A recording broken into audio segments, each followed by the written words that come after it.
晚上好, boa noite, eu sou a professora Bao. Gente, qual é a obra mais famosa da China? Cidade Proibida, Buda de Leshan, A Soldado de Terracota do Primeiro Imperador? Não, todos são incríveis, mas não dá para comparar com a Grande Muralha, tanto no sentido histórico quanto em potência cultural. E não apenas para os chineses, não, né? Mas também para a humanidade em geral. Mas porque nunca estiver lá, eu tenho certeza você já ouviu ou assistiu na TV. Como qualquer turista, já fez as perguntas típicas, tipo, quem fez, para que fez, quanto fez? Bem, a nossa aula de hoje, vou tentar responder algumas dessas questões básicas sobre a Grande Muralha. Primeiro, a Grande Muralha é Changcheng em chinês. Chang, na verdade, não é grande, é longa. Para os chineses, ele é um muro longo mais do que um muro grande. Mas quantos metros a Grande Muralha tem? Não. A mais próxima unidade é quilômetros, não metro. A Grande Muralha atravessa a China de nordeste até noroeste, no total de cerca de 21 mil quilômetros. Ou seja, algo como a metade de linha de Equador, considerando a Terra redonda, claro. Realmente muito longo. Chang, né? Mas, segundo, por que construímos a Grande Muralha?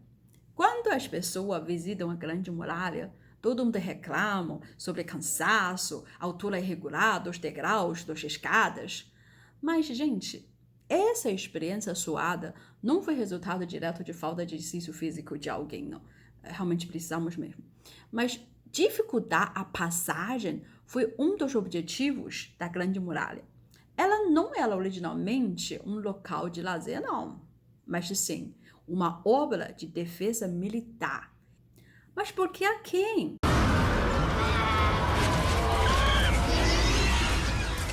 Aí precisamos entender um pouco sobre a geografia local. Olha este mapa da China. Existe uma linha de chuvas. A China fica exatamente dentro da linha, mas quem fica fora, naturalmente, tem menos condição para sobreviver. No outro mapa, a gente vai ver daqui a pouco, você pode ver que a linha, tipo forma de Grande Muralha, exatamente seguindo essa linha de chuva. Interessante, não? Ok. Os povos nesta região da norte são nômades. Não têm hábito e condição para plantação. Isso é completamente diferente dos chineses. Os conflitos entre China e os nômades foram parte importante nas vidas dos dois lados. E esse confronto virou uma missão sem fim nos 4.000 anos da história da China. Não importa qual dinastia, qual rei ou imperador até, tudo tiveram que lidar com os nômades do norte. Conhecendo a situação geográfica e histórica da China, é fácil entender por que construímos um muro de 21 mil quilômetros atravessando o país. Mas quando foi feito e por quem? Sabemos que fake news é uma grande fonte para muitas lendas hoje em dia. Recentemente, eu vi um vídeo no YouTube sobre a história da Grande Muralha. É fofo, mas o vídeo precisa seriamente de uma verificação dos fatos. Por que você não fala, professora? Para quê? Vou brigar com alguém? Por exemplo, o vídeo afirma que foi o primeiro imperador da China que fez a Grande Muralha. Isso é um mito popular até na China, mas eu posso explicar o motivo. O tal primeiro imperador virou imperador porque ele mesmo inventou a palavra Huangdi. É claro que significa imperador. Antes deles, já havia duas dinastias. Quando chegamos na terceira dinastia, Zhou, Zhou foi dividido em duas partes. Mas por que duas épocas? Depois, outra aula. Mas na segunda época de Zhou, que a gente chama de Dongzhou, que é século 8º até 3 a.C., a China foi dividida em 5, período Chunqiu, e mais tarde 7 reinos menores. Esse período é chamado Zhangguo. 7 reinos? É parecido com Game of Thrones? É isso mesmo, só que os dragões eram chineses. Mas vocês se lembram da missão sem fim na China em 4.000 anos? Pois é, mesmo divididos, tá? Os 7 reinos precisavam se defender contra os nômades do norte. E claro, entre eles, vizinhos, também havia batalhas de guerras. Por isso, chegamos à construção das primeiras obras da muralha. O primeiro imperador se chamava de Yin Zheng, tá? E ele era do reino Qin, tá? É um reino muito ambicioso. O sonho do avô dele, da Yin Zheng, era unir os 7 reinos e se tornar o único rei da China. Este sonho se tornou realidade em 221 a.C., enquanto Yin Zheng se deu o novo título Huangdi, imperador. Tá. Agora vamos ver o mapa. Agora é uma mapa de Dongzhou da China, da época de Dongzhou, quando o país era dividido em 7 partes, 7 reinos. Norte, antes de Yan, Zhao, centro de Wei, Han, e no leste tem Qi, no sul tem Chu e oeste tem Qin. E esse reino Qin é o reino do primeiro imperador. No mapa a gente pode ver claramente, tá? Esses muros, olha aqui esses desenhos, já é grande muralha, já existia. Então, a ideia para bloquear, proteger antes de o quê? De Xiongnu. E esse Xiongnu, tá? É um dos tribos grandes da norte dos nômades, tá? Claro, entre os, como eu disse, entre os reinos, ele também tem um muro deles, tá? Para contra o vizinho, tá? Só que essas obras são separados e menores, porque de cada um faz a sua parte, tá? Mas a gente não pode falar, ou foi Qingguo, primeiro imperador que fez todo esse muro, não é verdade. Agora entendeu? A obra já aconteceu bem antes do primeiro imperador, nos reinos menores. E não foi o primeiro imperador, mas sim os reinos chineses, por volta de século VIII a.C., que começaram a construir a Grande Muralha. Só que as obras deles foram menores e divididas. Mas por que as pessoas continuam falando que foi Yin Zheng, o primeiro imperador, que fez a Grande Muralha? Até na China, tá? Mas quando Yin Zheng uniu a China, a missão sem fim continuou.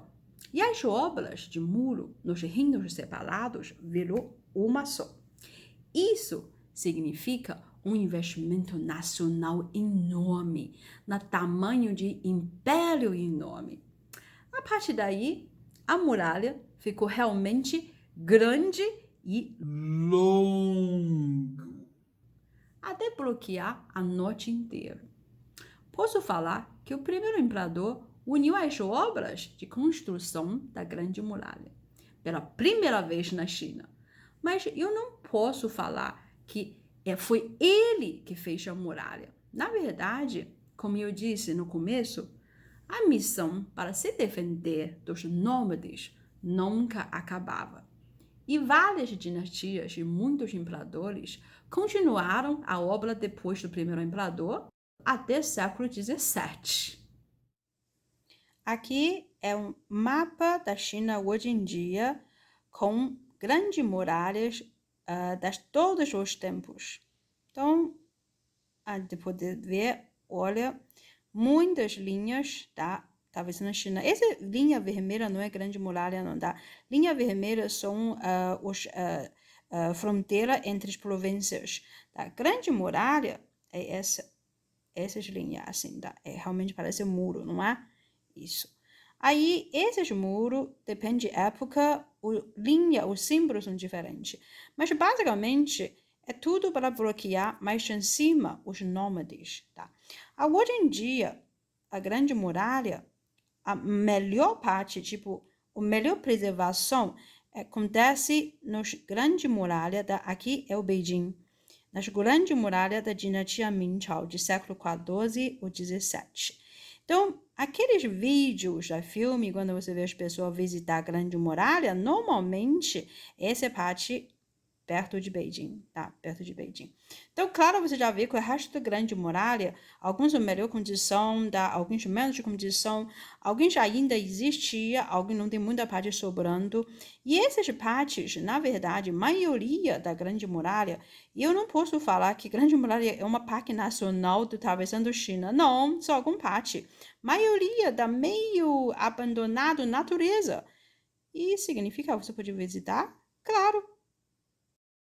Bem, hoje falamos uma história breve sobre a Grande Muralha.